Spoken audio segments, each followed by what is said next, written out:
Welcome everyone, happy Saturday, happy 4th of July.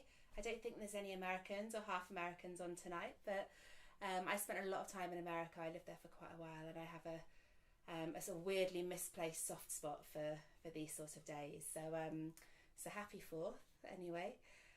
Obviously a very different kind of Independence Day in the UK today, and I kind of trust that we're all here because we're certainly all in the camp of feeling like things might be happening a touch quickly, and perhaps there's some control and power issues at play, which is very fitting for what's going on with this moon and with the current energy. So hopefully those are things we can all work on as much as we can in ourselves during this time, and just hope that we are sending the right energy out to the decision makers in our communities.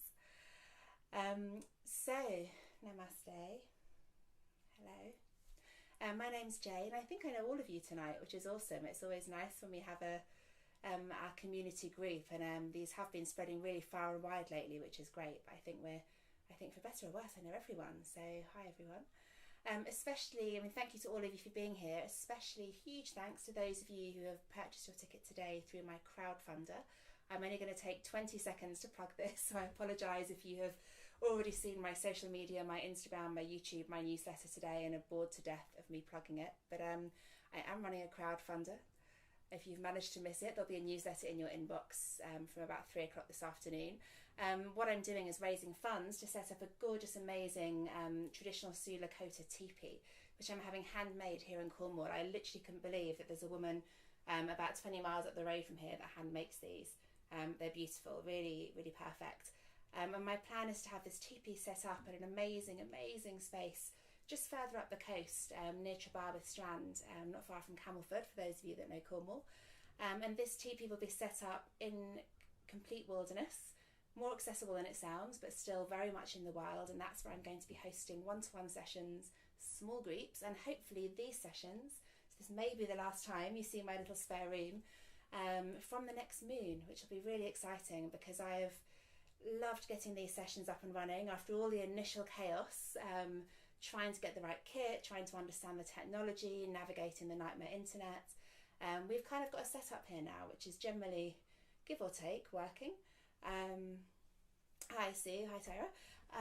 However, it's definitely time to get sound back in nature where it belongs, and as we do begin to unlock in the UK, I really want to have the opportunity to welcome groups again.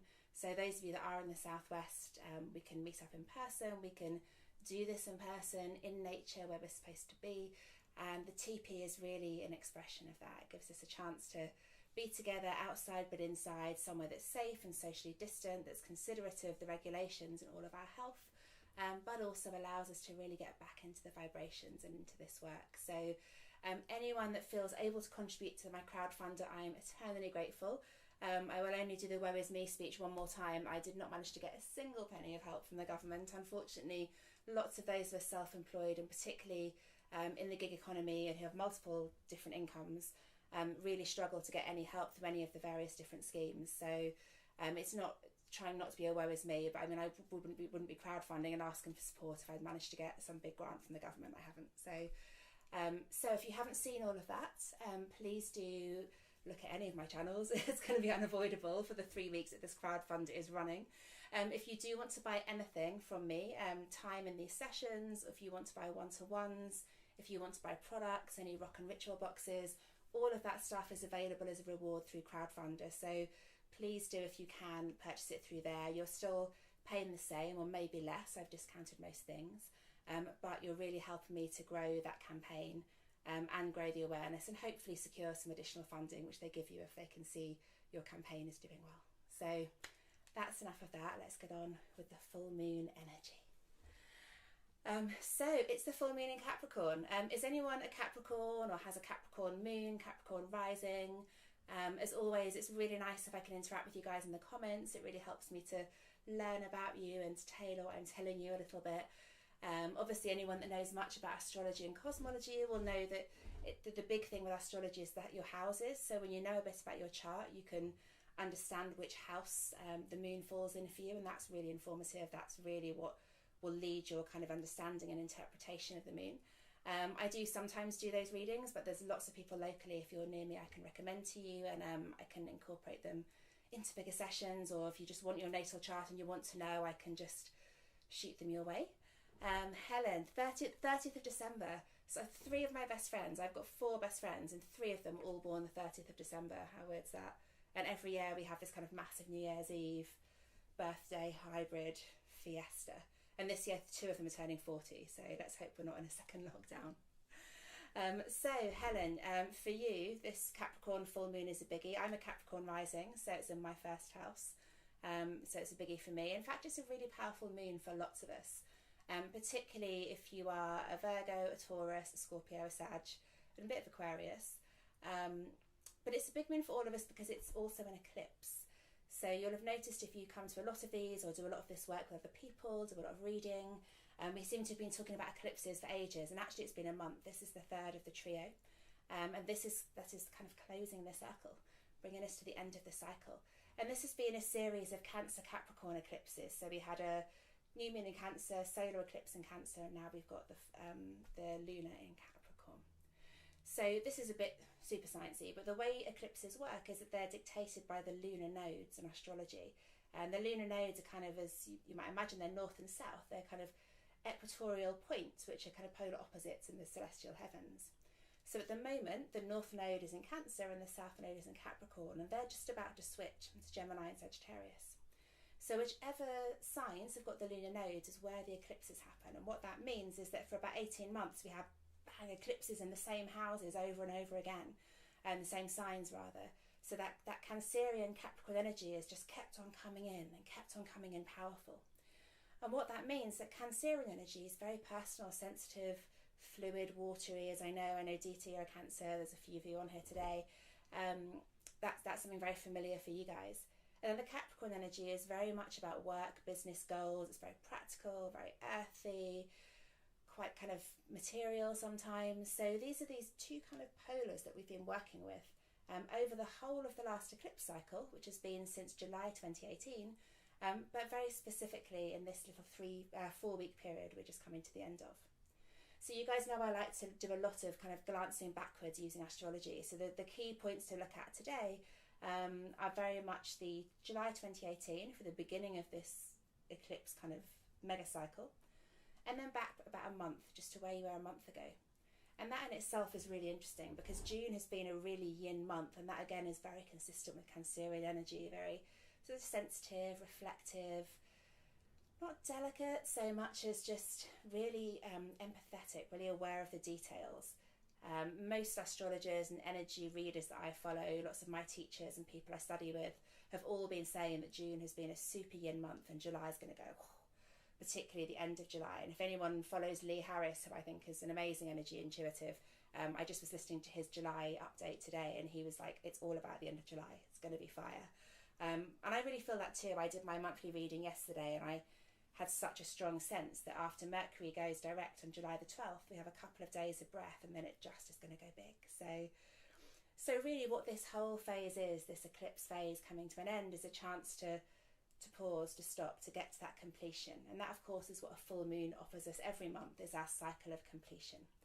So I guess the first thing to do tonight is to have a think about what you're completing. What are you coming to the end of? And it's, for all of us, a very fortuitous time. We're coming to the end of lockdown, for better or worse. Whether we love it or think the government are completely psychotic, it's happening.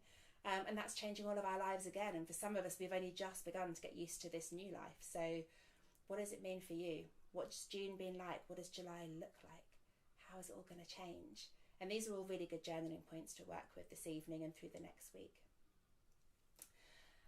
What else do we need to say about the astrology? Well, Saturn, I think my gong's just slightly out of shot for now. I'll move the camera later. But Saturn is like the powerhouse planet this month. You will also be aware that there has been so much retrograde energy the last few weeks. We've had just one planet after another in reverse, which just invites this slowing down, this backward glancing, reflection, reviewing. So all this stuff that's consistent with lockdown, it's consistent with the eclipse season, just a big collective pause, then broken up with these few moments of just fire, because everything is so slow that when things happen, they really push through. And we've seen that with a lot of the political movements, activity, riots, activism.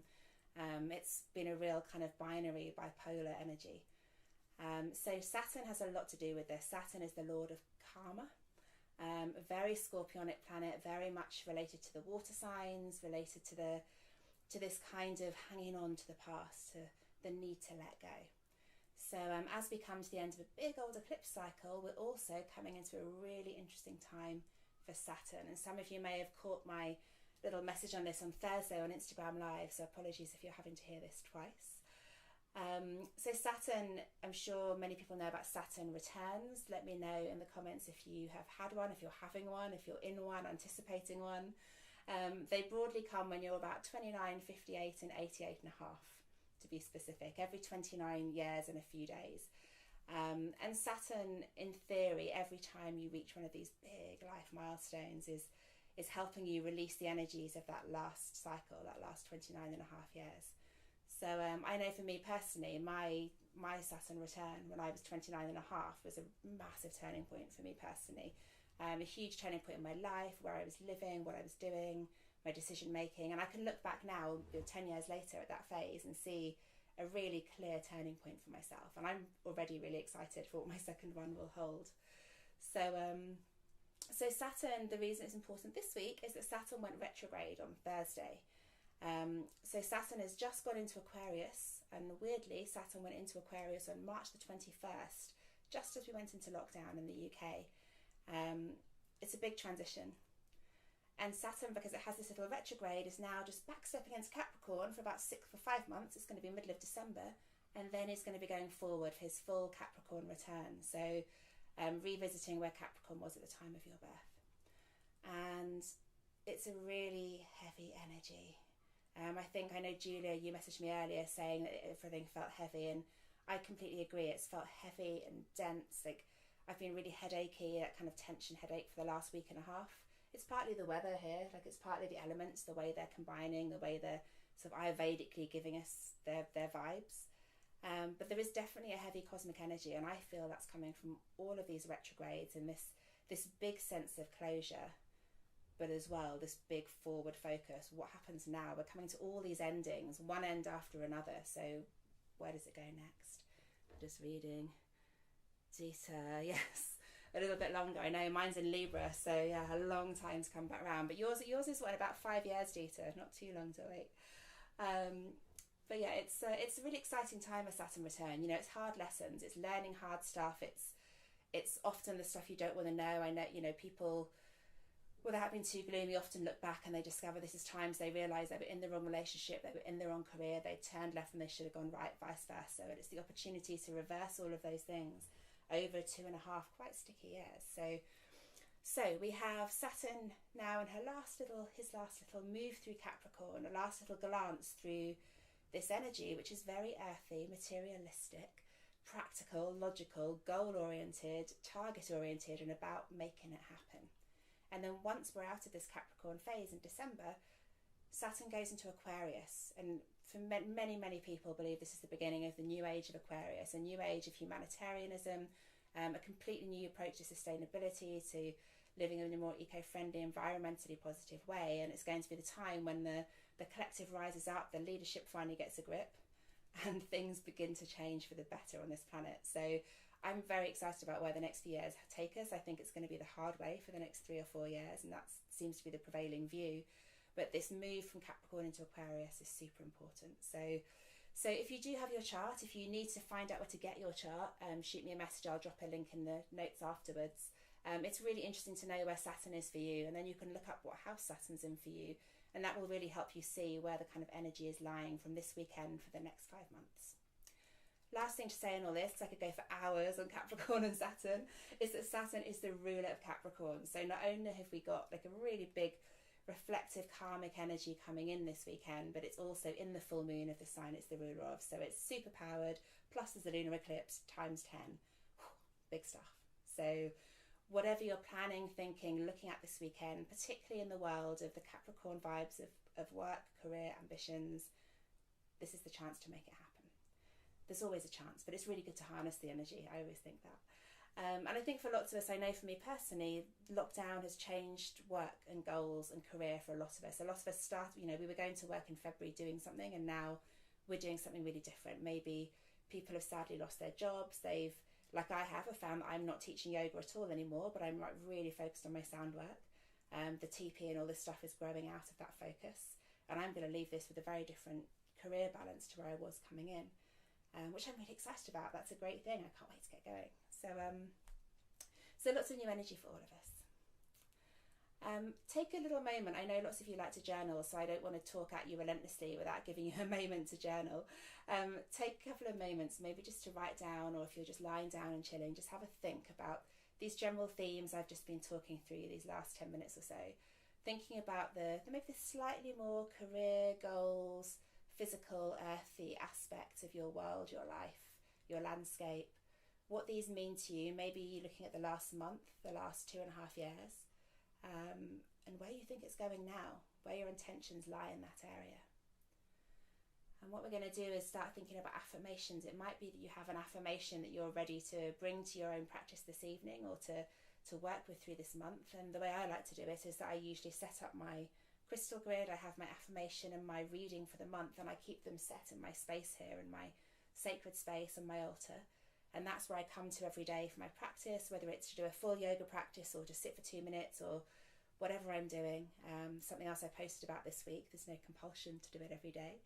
But it's just good to keep that energy and that intention, that affirmation focus. So you're not constantly veering from different ideas every single day. It's good to be aware of shifts every day, but to have your intention for this lunation until the moon turns new again and we're into something new.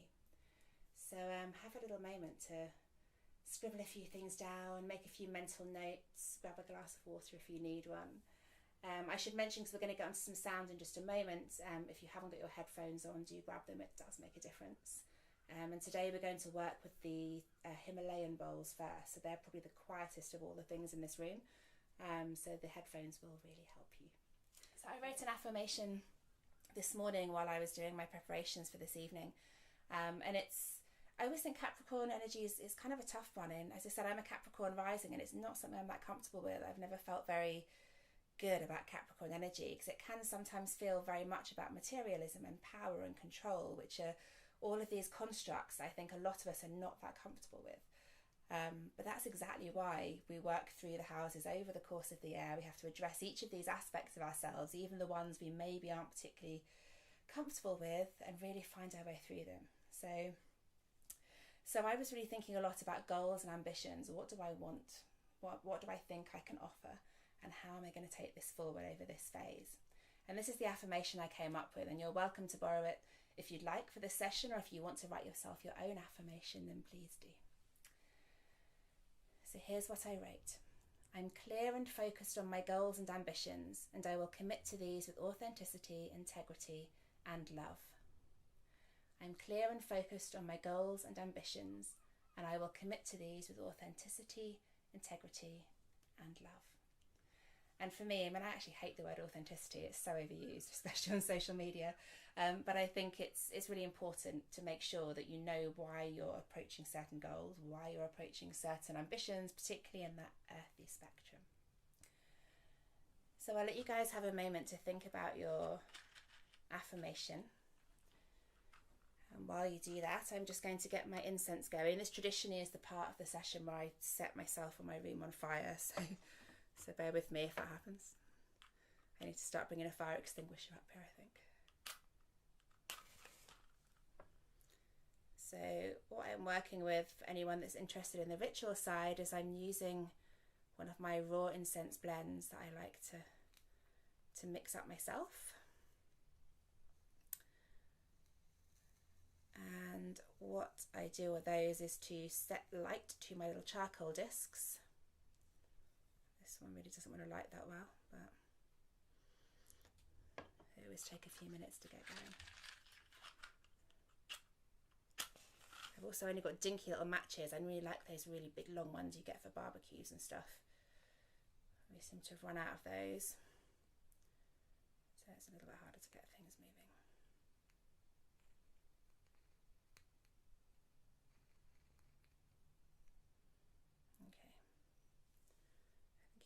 Going in a second.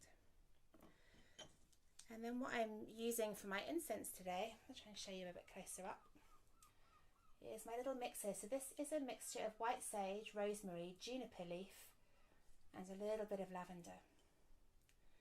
So juniper is kind of a special one in here. It's not one I use super often, but it's a really, really amazing purifying herb, and it's also especially invigorating. It's really good for burnout and really good when you're kind of over pushed. And one of the things that we really have to be aware of during a Capricorn season, both solar and lunar, is burnout and kind of stress, anxiety and exhaustion. We're so, those of us who have a lot of Capricorn in our charts tend to have a lot of that focus and drive and, you know, organisation and structure. We're really good with the spreadsheet and things happen, but then that really wears us out a lot. Certainly all three of my really good Capricorn friends have that same vibe. They do not know when to stop, any of them. So Helen, I don't know if you can corroborate that or not, but it's certainly a traditional trait of those with a lot of Capricorn energy, and that applies to all of us when the Capricorn energy is prevailing. So it's a good time to work with something like juniper. White sage, of course, I like to use the lovely big loose leaf, is kind of the ultimate cleanser and purifier. Rosemary is a really nice one to use during fire season. So even though we're in an earthy moon, we're in fire season in terms of the Wiccan and pagan and shamanic seasons. Obviously we're working towards Leo, we're working just past the solstice. Heat is the prevailing energy, Pitta, fire, even though no one told the Cornish weather that. Although maybe, Julia, that's where our closeness and headaches are coming from, because it's sort of a heat, but a wet heat. It's not very nice. Kirsty, yes, spreadsheet heaven, exactly. I'm a Scorpio sun, so I always think I shouldn't have this, but I definitely can see my Capricorn when it comes to a spreadsheet. So I've just used rosemary from my garden. It burns better when it's dried. Sometimes I remember to dry it, sometimes I don't, doesn't really matter. And then lavender, which is also like the chamomile we work with at this time of year, is very calming. It brings tranquility. It really helps us to ease up on some of that heat and tension. So I'm going to let my charcoal get a little bit hotter because it's not very hot right now, unfortunately. I should have really lit that at the beginning while I was talking and I completely forgot. Yeah, Helen, you can confirm that. That's good. I'm basically going to end up with loads of matches in here and no actual charcoal. There we go. So when you're lighting a charcoal disc, I'm not sure if you can see because of the angle I'm at here, but you should get these kind of little orange sparks. So that basically it's heating up. When it starts to sparkle, you know it's heating. So I'll get my incense going, and I'm just going to also start to prep myself a little. I already cleansed my own aura before we began this evening, but the oils I'm using are kind of similar. They're quite earthy. I'm using rosemary again, and also eucalyptus and lemon. And these oils, which are really nice for the joints and for the skeletal system, for structure, so both metaphorically with that Capricorn structure, and also because Capricorn rules the skeleton and the joints, these are lovely oils to use to work with in terms of massage. If you have stiff joints, you'll find that they're really reassuring to work with in massage. And certainly when you're working with things like real plant-based oils rather than flower oils, I find them super grounding, and that's really nice for a Capricorn season as well. I've also got chamomile, bergamot and sandalwood in here.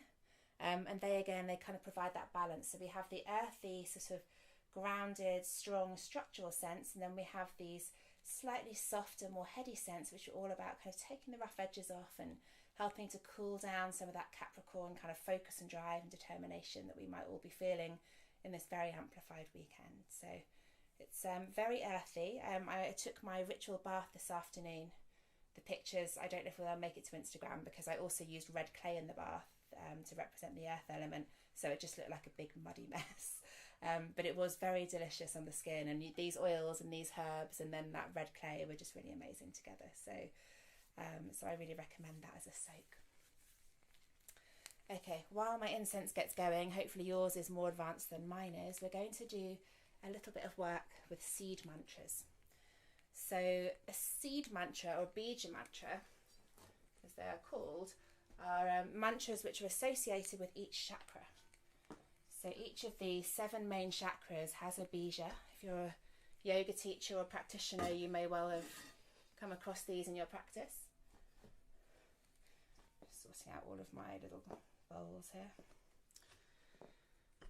And the idea of a seed mantra is that it really helps to focus your attention into a specific chakra. You just repeat it over and over again. It's a single syllable.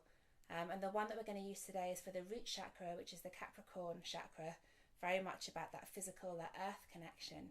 And that mantra is LAM, L-A-M, LAM. So depending on how you feel, you're welcome to repeat that to yourself at home. And I really like to really kind of flick my tongue against the roof of my mouth. Lum, lum. Sound crazy. Lum. But find yourself a rhythm that works for you. Mine's kind of lum, lum, lum. And then as I get into it, I begin to draw the A out and draw the M out, and it starts to have that resonance of Om, which is the seed mantra for the third eye. So if you're more comfortable and familiar with Om, then feel free to use that to yourself. Lam or Om, or maybe both. Lam, Om, Lam, Om. And that way you're resonating between the root and the third eye, which again is kind of balance between that earthiness and that need to take a little bit of a more spiritual, soft perspective on the earthly matters of Capricorn can sometimes be helpful. So choose which combination of mantras feels right for you. And we're just going to work for a moment with the very pure tones of the Himalayan bowls. I'm actually going to I'm going to do a lot of adjusting the camera today because I really want you guys to be able to see what's happening. Oh, that won't go any lower, I don't think, unfortunately. Yeah, I think that's the best we can do actually. But you can see I'm working with a handful of these lovelies. So Himalayan or Tibetan bowls, same different, usually almost completely bronze, and they are designed to resonate very specifically with the chakras. So choosing the mantra that resonates for you, and maybe you want to glance back at the affirmation you've chosen. I'm clear and focused on my goals and ambitions. I will commit to these with authenticity, integrity and love.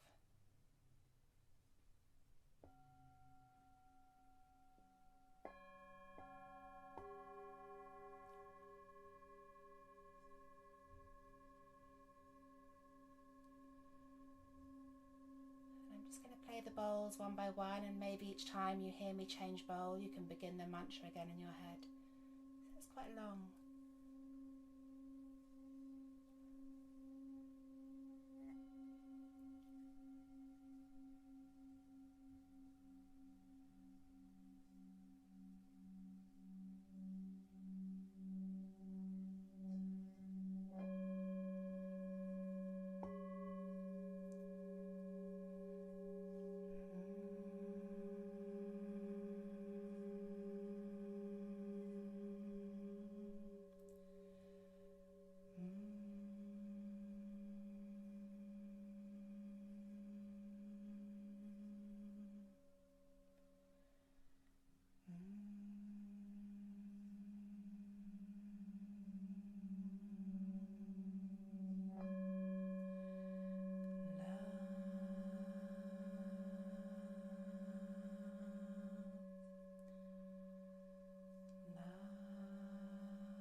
Seed mantras can be really powerful and a really nice way of preparing for a gong bath in person, and it's something I haven't done online because I feel like we do need to be in the room to really reap the benefits, is to begin with the root chakra and to spend a couple of minutes toning together the bija mantra, the seed, for each chakra. And it's unbelievably meditative. It really does drop you down, and the vibration in a group is incredible. But hopefully those of you that were chanting for yourself, either out loud or in your head, will have felt the resonance down there in the root. It's quite amazing how the sounds, kind of, for me, I feel it in the back of my throat and then it kind of shoots down my spine into the root. So an interesting thing to practice with, and I'll be writing about seed mantras in my next mail out, so if you're interested in that work, stand by. So just continuing with our space setting, if you want to start thinking a little more about any particular aspects of your session. I've just realised I've left this on my harmonium and it's going to burn, so I need to find something to put it on in a hurry that's not going to burn. There's not that much around. I think I'm going to put it in a singing bowl. There you go, melted the top of my harmonium. I knew I'd set fire to something. So I'm dropping my raw incense collection now, my different herbs. So the juniper, the sage, the rosemary and the lavender are all going onto the top of my burning charcoals that have just destroyed the top of my lovely harmonium. Oops. And they're going to start sending up a delicious herby smoke that hopefully you guys can almost smell. So, reminder to everyone, please use a heat-proof dish and surface. Learn from my errors. Oh God, I have really destroyed that. Never mind. It's a beautiful smell though. It's just about worth it.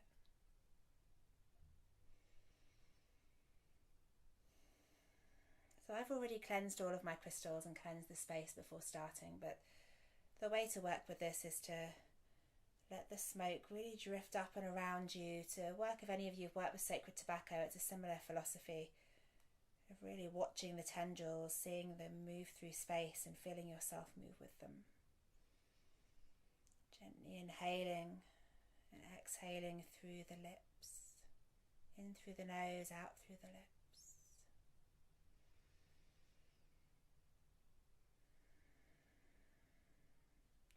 And if you do still need to cleanse anything in your space, if you're cleansing yourself, you can simply move the smoke around your chakras, starting at the top, going 360 if you can, so moving around the body, around the heart. The chakras aren't all in the front of the body, they can move. If you're working with a bowl like this, you can get away with passing it. And it's also really good to pass the smoke around your feet, particularly for an earth vibration. There's lots of energy in our feet that we're picking up from the ground, that we're picking up from moving around the earth, and it's really nice to clear all of that before you come into your space and your practice in the evening. If you are going to work with clearing your crystals, it's as simple as passing your crystal through the smoke and making sure you're not just gently wafting it, but really looking at the tendrils, watching them cling to the surface and warp around the crystal. Depending how hot it is, you may even get some slight condensation.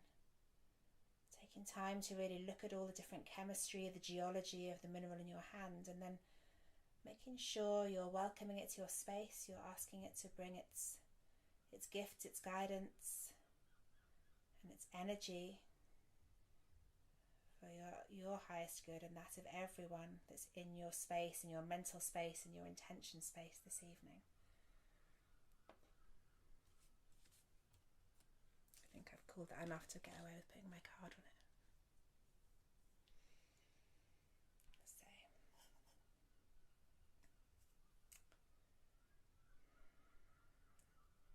So for me, ritual is really important to take your time with. I really love the smoke aspect. I do a lot of shamanic work with the sacred tobacco and with sacred herbs. They're selected really carefully. You know, you can use them individually or make a blend. I try to do something different, or I don't try, but I do something different every moon and every day, because every day and every moon is different and it requires a different energy, a different level of cleanse, a different approach, a different aspect of each herb, of each plant. So it's a really good thing to take time with. And I really like, you know, when I'm doing this on my own time, to really spend time watching these burn all the way down and really enjoy every last moment of the smoke coming through the space and through your aura. If you like to work with anything, additional feathers are quite nice to help move it around, depending on how blustery or not your space is.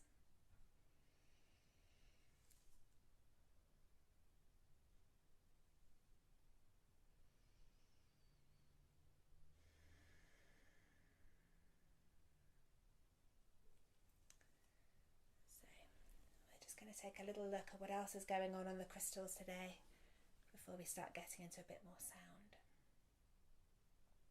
Just holding this because it's so lovely. So what we're working with today, I'm actually, and hopefully you guys can just about see in this light, I'm working with a grid today, which is unusual for me. I used to be a real grid queen, got boxes and boxes of them. And then I really got out of it, and actually if you've been practicing the last few weeks, you'll have seen that I use my little altar over there where the orange vase is, and I just kind of make my own grid from memory. But it occurred to me, for the purpose of showing you guys on camera, it might be a little easier and better to work with a grid, and it also gives me a chance to talk to you about sacred geometry, which is intrinsically entwined with all of my practices, with shamanism, with sound, with Wicca, with crystal healing, with Reiki energy. And it's something we haven't talked about that much, so hopefully you can just about make out what's going on the table here. This is Metatron's cube, which is comprised of 13 circles, and those 13 circles represent the fruits of life. And then what makes up all the lines in between the 13 circles is the 5 platonic solids, and these are 5 shapes that in geometric terms represent the 5 elements: earth, air, water, fire and spirit. So the idea is that all of these shapes live together, and on top of the fruit of life you have the 5 platonic solids, and therefore you have the essence of all life. And all of life, all the building blocks of life are created within these shapes. So the purpose of this grid, apart from being pretty, is to draw energy, from these crystals to represent the different elements layered within and without. And the way we work with grids is it really helps us just to space our crystals out, to allow them, each room, to vibrate like all of us, like everything. They are just frequency, they're vibration. They're going to vibrate in different ways depending on their geology, their chemistry, how they were formed, whether they were crushed or formed by drip or by heat. There's 11 different types of crystal formed in different ways, and they each bring their own kind of individual energy to the properties that they're holding. So I tend to work, when I'm working with a grid, with a point in the middle, and that's really because the point is a center point. It's drawing everything into its point, into its core. So although this is a flat grid, the idea is that we have a 3D kind of yantra-like shape here, the peak of which, the pinnacle of which, is this point. So what I've chosen for my point today, I need to get rid of my lovely smokiness. I just don't want to burn anything now. I'm really panicked after burning my harmonium. I might have to go and put it out of the room in a moment. I'm going to keep hold of him. So what I'm using, I'll show you close up, is my lovely smoky amethyst. Really a beautiful piece. I just love this one. I'm not really big on a point, but I only really use them for the centre of grids like this. And this guy's super amazing. So smoky quartz is a really great Capricorn crystal. Amethyst is a really great Capricorn crystal, and a smoky amethyst gets the best of both worlds in one. Smoky quartz is a very grounded crystal. It's very much about the root and a little bit sacral. It's where we go for mental health support, for psychological support in the mineral world. And it's also really, really good for kind of organisation, practicality, structure. So all of those themes that we've touched on already that really fit in with this season. Amethyst is the opposite. Amethyst is a third eye mineral. It's very much about intuition, about psychic abilities, clairvoyance. And one of the things we have alluded to a little is the importance at this time of not getting too caught up, although it's a great time for dreams and goals and ambition and Capricorn practicality, getting that stuff done. We don't want to completely lose sight of our spiritual compass at this time. So I thought smoky quartz was a really nice place to start. Around that I've put several regular amethysts, a couple of just regular purple amethysts, and then a few of these really special ones. This is Veracruz amethyst, which is a super high vibration. And Veracruz is a area in Mexico. It's the only place in the world these crystals come from. And the next one that I've used a lot of, as you can see, is Herkimer Diamond. Now these are really dinky. It's going to be quite hard to show you this clearly, but I will try. A Herkimer Diamond is from the US, very appropriate for Independence Day. Herkimer is a town in upstate New York. And Herkimers are considered to be pretty much the clearest, most powerful high vibration clear quartz. They're always tiny. I mean, this is actually, that's, you know, quite big for a Herkimer diamond. And you can occasionally get kind of bigger chunks, but in general, this is the kind of thing you won't ever see as a tumble stone. You'll only see it as a little seed like this, unless you're a collector and you're spending 10 grand. So a Herkimer diamond is really helpful and supportive in the way that all clear quartzes are as a master healer, but it's also very much about this kind of glass half full perspective, this idea that, you know, the having of stuff is fine, but you also may already have enough. And I think that's a really good energy to again bring into a season that's very physical, very practical, very material, understanding how much is too much, how much is enough, what do we really need, framing our goals and ambitions around what we need rather than just what we want. So I work with a lot of Herkimer. I think it's a really beautiful crystal. It's something I'm happy to have a lot of in this grid. And we've also got some onyx and jet here. These lovely, smooth, beautiful black stones. Onyx and jet are really a kind of a defense stone. They're used a lot in business. Traditionally, they were held as amulets by businessmen and entrepreneurs. And they're used to kind of protect you against poor decisions and against treachery in the business world. So they're a really good stone again for this energy. And actually, I don't really have very much of it. I've only got these two. So I've topped up the grid with some green aventurine, which is the stone of kind of success and transformation. And I've just been drawn to that such a lot lately. It felt like it lived here today. And finally, there's a few little shards, like blades out here of blue kyanite, which is super cleansing and very protective. And Metatron's cube as a grid is really a protective form. It's a protective yantra. You would always use this as opposed to other grids if you're really working for cleansing and purification. So this is a really great grid to use for a full moon. Things like the seed of life or the flower of life are lovely for a new moon where we're trying to grow something and manifest something. This cleansing, clarifying, purifying energy that we're looking to create here is very befitting of this cycle of completion, which across all of the different things I've talked about is basically where we're at this weekend. This, just so you can see, is a much bigger, more enormous and gorgeous smoky quartz. He's one of my absolute favourites. He's a double geode, so lots happening on both sides. I use him a lot. And the final stone I want to share with you is one of my absolute favourites, malachite. And this guy is just epic. I got him quite recently. I've been showing him off a lot on my channels. I haven't got the light on him though. So hard to make him look as amazing as he really does. Many shades of gorgeousness of green. Maybe it's better under that light. I might just be able to see him. There you go. Kind of like green lava. It's amazing. And malachite is a stone which is associated with both Capricorn and Scorpio, so no surprising, it's my favourite. And it's, again, it can be protective. It's often seen as a very protective stone. It's very much about kind of dealing with karma, with transformation, letting go of old stuff. So really, really a great stone for this season, for the end of a lunar cycle, for the end of a Saturn trip through Capricorn, which has been super powered and where Saturn is most at home. So malachite has got this kind of, this persistence, you know, getting stuff done, working to make it happen, but also taking the hard lessons with you. So it's something I've been really drawn to a lot. I've got lots of small pieces and lots of malachite jewellery, but I was quite drawn to get a nice kind of palm piece like this, really, for this season.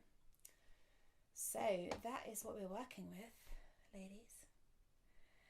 We're going to do a little crystal bowl meditation, working with our crystals if you're using any. It's fine if you're not, of course. Not everyone is as mineral crazy as I am. I'm just going to go and take a moment to dispose of my bowl on something heat-proof because I'm slightly nervous after destroying the surface of my beautiful vintage harmonium through not paying attention. I don't want to put this down anywhere. So if you would love to bear with me for a moment, I'd be very grateful. If you are working with crystals, if you need to run and get any others that you didn't bring to the space that you want, then now's a good time. And I shall just put this somewhere non-flammable. I'll be right back.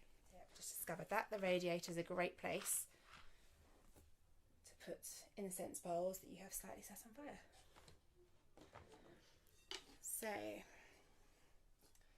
So I'm sure lots of you have heard me talk about the crystal bowls and their significance before.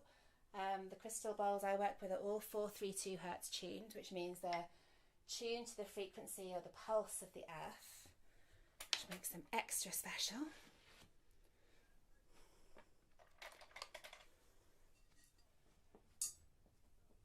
And it means they have a very specific resonance that I feel really just gets into your soul, it really gets into your bones, and even through the online world, we've been finding them just so powerful and so dramatic in their impact.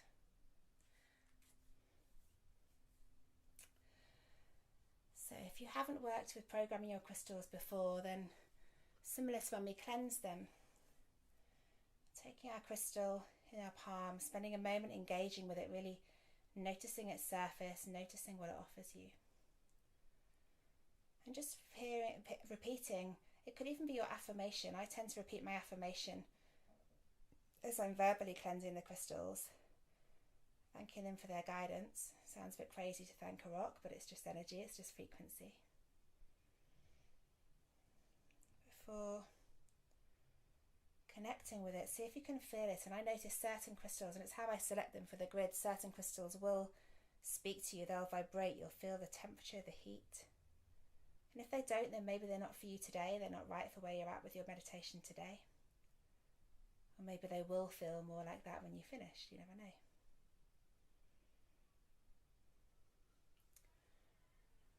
So, while you're programming or setting your space, we'll work through a little guided meditation together.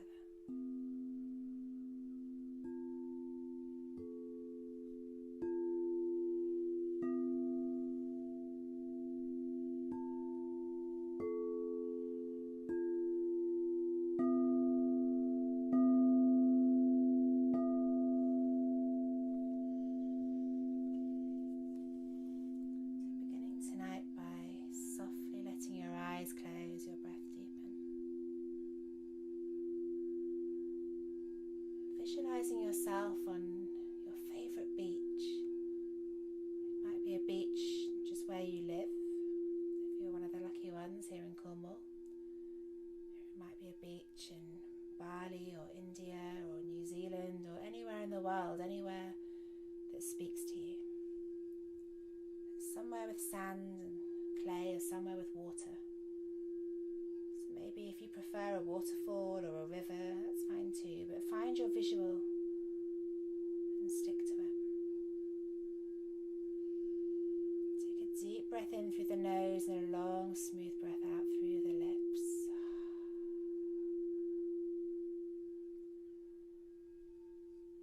Slowly become aware of your feet, your toes. Become aware of your feet planted on the earth,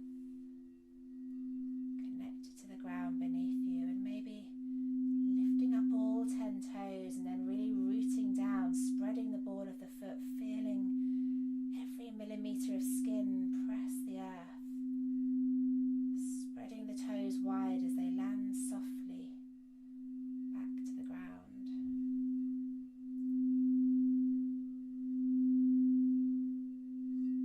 We practice this often in Tadasana, Samasthiti. Connecting, finding your mountain.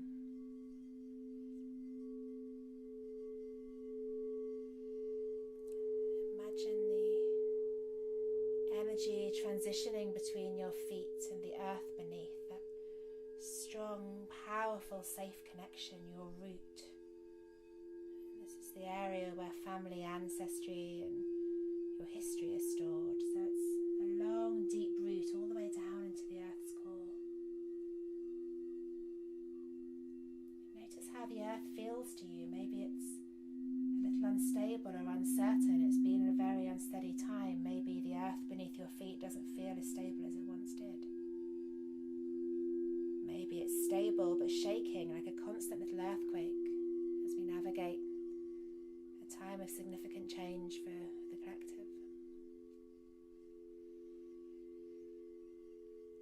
Wiggle your toes around and roll the edges of your feet into the earth so you feel the balls of the feet lift up as the sides press down, and then press the balls of the feet down and slightly lift the heels. Get used to different parts of connection, really understanding your relationship to this element,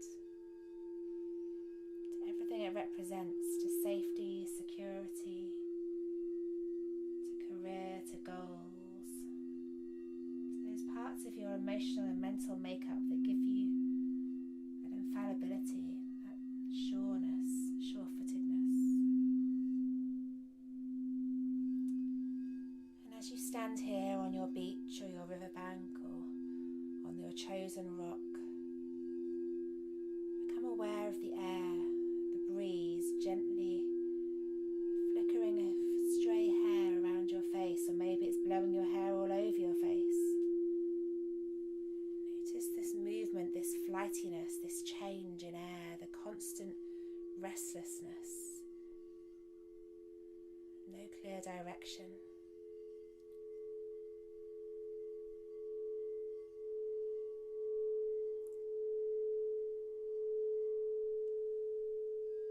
As you stand still, rooted and strong on your piece of earth,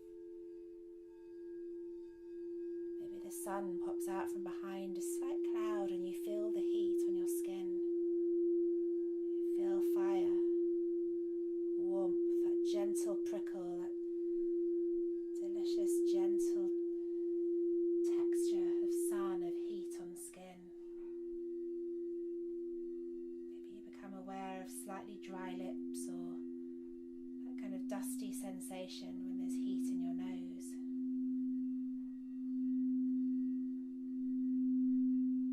You feel the earth beneath your feet and the air in your hair and the fire on your skin.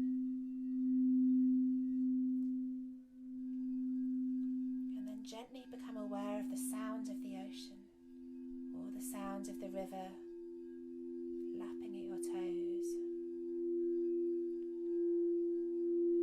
Gently the water begins to connect with your toes, tickling them, running over them,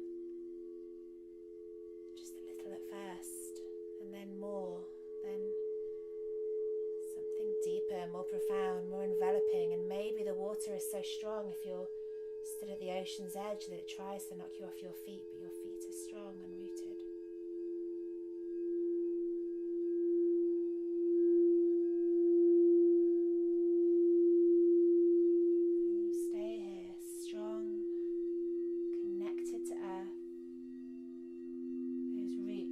Exchange, that vibrational exchange between the earth, the planet, the ground and you. And you're at the center of it all, holding the earth, the air, the fire and the water together with your spirit.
love those bowls.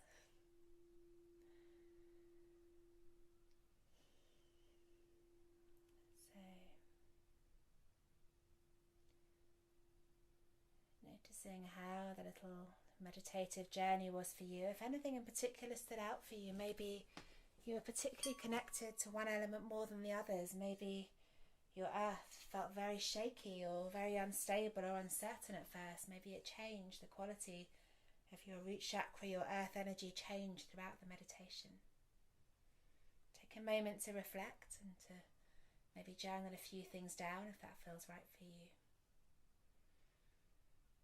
And we'll start to move in a moment into our main sound session. So if you need to take a few moments to make any final preparations, to do any personal preparations, any mantras, any space shifting, do let me know how you're getting on, any thoughts, any experiences in your bowl session this evening. It's always really nice to hear. I'm so aware we always start off really chatty and then it gets less and less chatty as we settle into it, which is how it should be, but still nice to hear.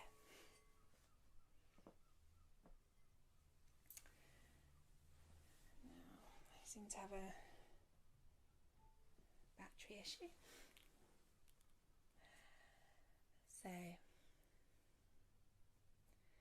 hope you enjoy the bowls as much as I do. One of the things I'm really excited about getting into the teepee in the summer is having more bowls. I have got a couple more of these, but it's just what you can see in the camera right now is basically the whole room. There's behind the laptop, there's literally a tripod with a webcam and a TV screen that's my monitor, and that's it, that's the wall. So it will be really nice to be able to have all the bowls out. I've got about 7 of them and a few really special ones that we can really make the most of the space and get into some real symphonic crystal bowl sounds. So the last thing to share with you before we move into the sound is just a little moment on the tarot. And I know some of you are really into the tarot and some of you less so, and I did a one-to-one the other day where I was reminding my client that the tarot was really just another tool with which to explore your inner landscape, your journey. The tarot, traditional Italian art of really working through all the archetypes, and they're innately connected to the elements and to the zodiac, so they're really an astrological tool. It's nothing to do with forecasting the future. It's simply about guidance and about inviting the right questions. So every zodiac sign has a corresponding tarot card, a signifier, and the Capricorn one is the devil.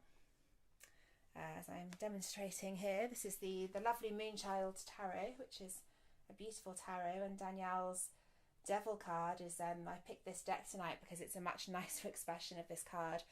Some of them obviously are quite graphic and intense, and we don't love that really. But the devil, you know, is the horned god.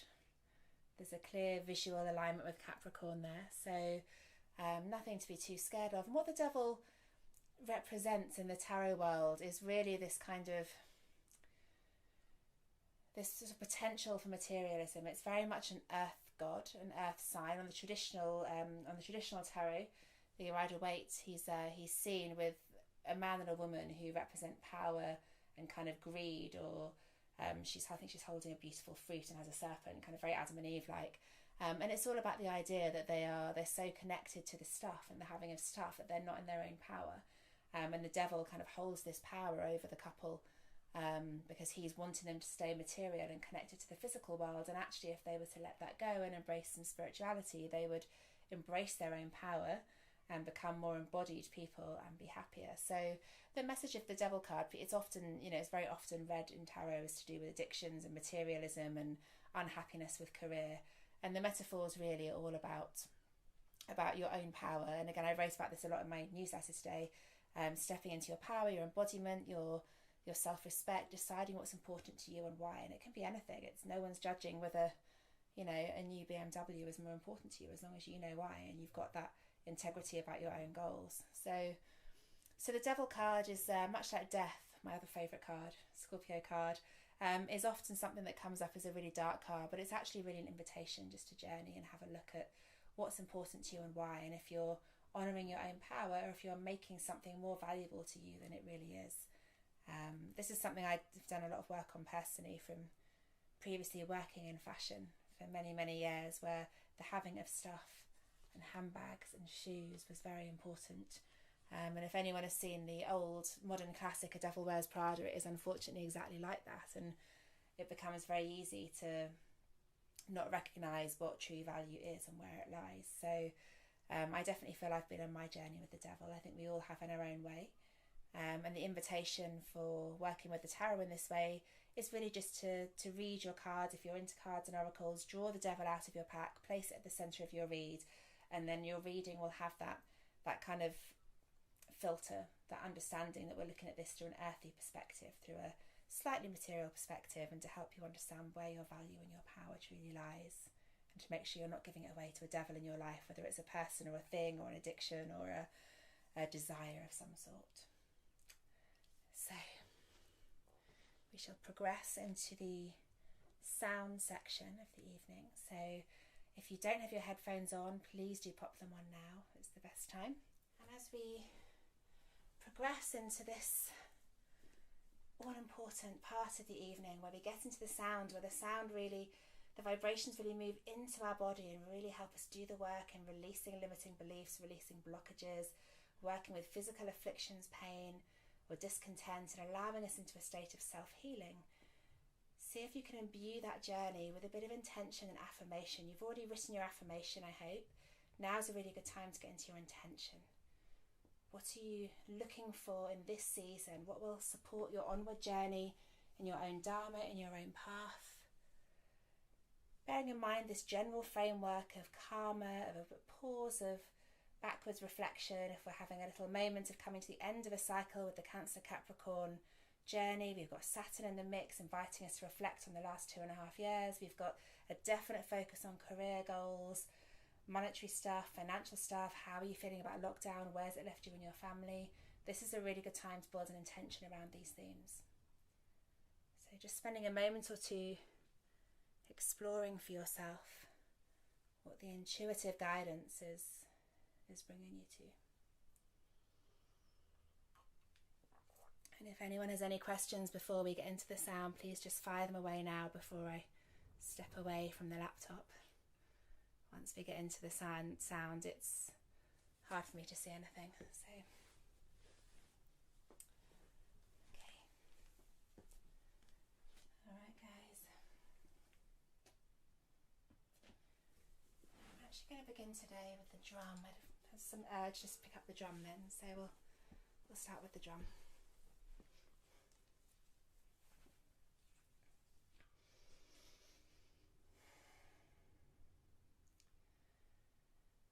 Breathing in gently in through the nose and out through the lips, allowing your body to soften, to be held by earth.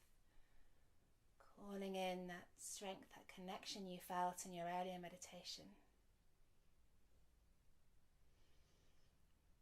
Breathing in the opportunity, the progress, the transformation of a full moon. Breathing out all that which needs to be released, all that which does not serve you.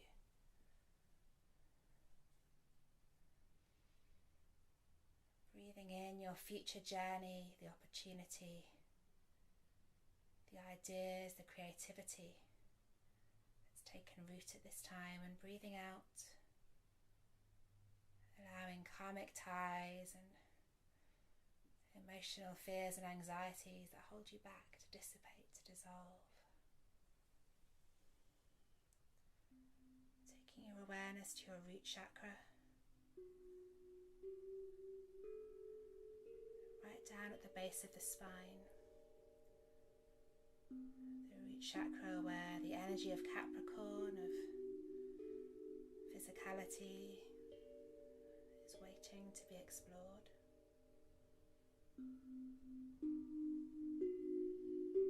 The colour is red, the shape is a square.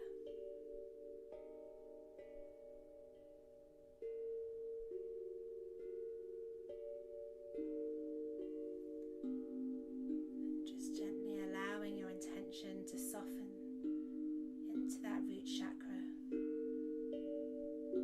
maybe returning to the mantra Lam momentarily to focus your energy.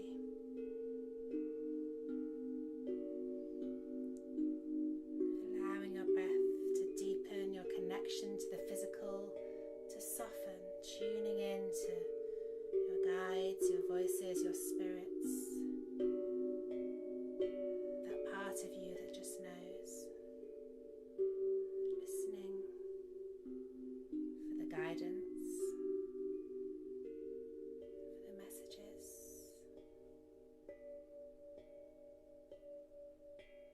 For your own inner voice.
finding your way back from your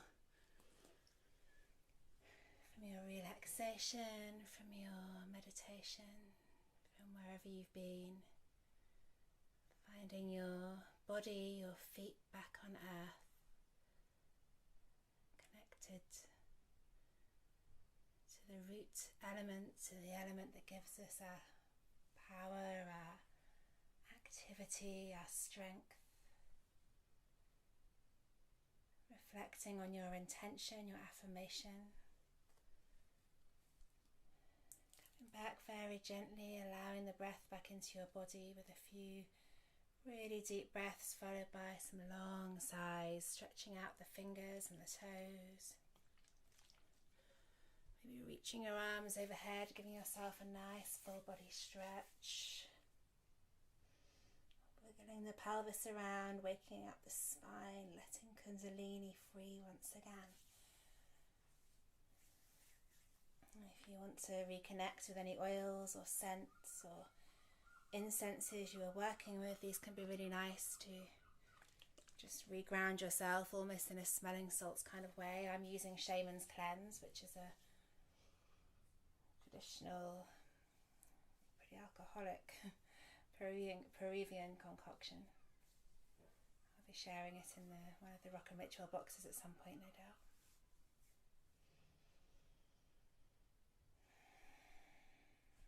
Hi, welcome back. Hope you all enjoyed your journey this evening. It felt really powerful. I felt really cool to get quite shouty on the gongs at points there. I got quite lost in it. I mean, I always do, but especially in a room with a camera rather than people, it is always a bit different. But I really, felt all of your energy wanting a power. So, we'll close our circle this evening, just returning to our seed mantra.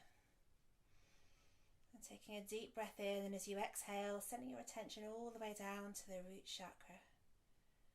Spending a moment reflecting on the energies of this Capricorn full moon and lunar eclipse, informed as it is by the final return through Capricorn of the Lord of Karma, Saturn, with all his lessons and learnings and journeys for us to take our imprint from before we move forward.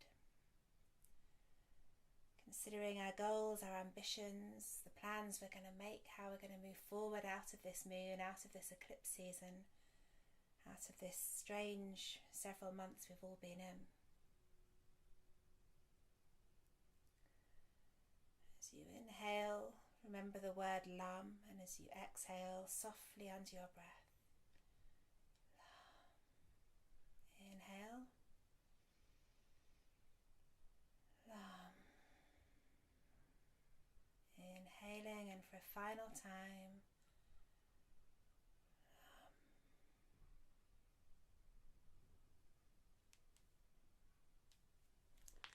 thank you guys all so much for your energy this evening. It's amazing, literally amazing how much of it comes through digitally, how much talking to you guys in advance and all our communications, whether they're just about technical stuff or anything else, just really feed into the session. So thank you all so much. If you have any questions, please pop them. I can see lots of you popping up in the chat. Thank you, Julia. Thank you, Helen. Thank you, Kirsty. Grounded, absolutely. And Dita, the drum. I mean, the drum is a traditional shamanic tool, and often something I've not been able to do really online is to include the drum as a one-to-one tool. So you might just be able to see my cat making his appearance. Say hi, Coco. He's going to say hi. This is Coco. But yeah, the drum is an amazing shamanic tool. It really gets you into an altered state very quickly. There's 7 traditional rhythms, and I just touched on a couple of them there, which really assist you in journeying. The same with the flute that I used as a traditional tool for getting you into an altered state. So, there's Coco. So the drum is super powerful, and it's something, once we get into the TP, we get back to one-to-ones, I'll be doing a lot of just drum journeying, which is really fantastic. And it's amazing in a group. The shamanic group I go to in mid Cornwall, we used to have drumming circles once a month, and they're, you know, you can just come along. They have spare drums if you haven't got your own one, and it's really fantastic. I'm also looking at holding a drum birthing workshop when we get up to Crowdfunder with the teepee. An old friend of mine who is a wonderful shaman leads groups in crafting their own drum like I did mine, and it's really, you know, birthing your drum is so special. It's a real journey, so I hope some of you will be interested in that. Happy full moon, everyone. The full moon is actually tomorrow morning at 5:44 a.m. BST, which means it will be at its fullest tonight. It does look pretty gloomy out there, sadly. It was amazing 2 nights ago. I took all my photos just in case. But do keep an eye out for the energy, even if you can't see it. Seeing is not believing. Let me know how you are. Let me know your feedback. Thank you all for supporting the Crowdfunder. Please keep supporting it. Even if you've already bought a ticket for this, you can buy more. It's running until the 24th of July, so hopefully we'll have raised the money in good time with that. Either way it's going to happen. It just means it will happen without me having to sell the cat or something else. I've already sold my car, so not much else to sell. But yes, if there's anything else you'd like to see added as a reward, please let me know and I can do that for you if you'd like. And meanwhile, have a beautiful lunar weekend. It's so powerful. Please take lots of notes, journal, have a ritual bath, take care of yourselves, and I will see you, I hope, for the next Soundscape, which is the second new moon in Cancer, July the 20th. And it's also the day before, 2 days before, we get the sun in Leo. So it's a really interesting mix of energies as we go through what we call the 13th moon. Again, I refer you back to my newsletter if you want to know more about that. But the 13th moon of the year is the one that we get a double of in a sign. So this year it's Cancer, which means we've got this strange flip where we suddenly get a Cancer moon on top of a Leo sun, which is a really curious mix. So I look forward to seeing and hearing you all then. And although we will carry these on online, that will probably be the last one that's only online. After that, I'm very much hoping that there'll be an opportunity for those of you who are in Cornwall to come and be there in person. Thank you all. Namaste. Take care. Lots of love.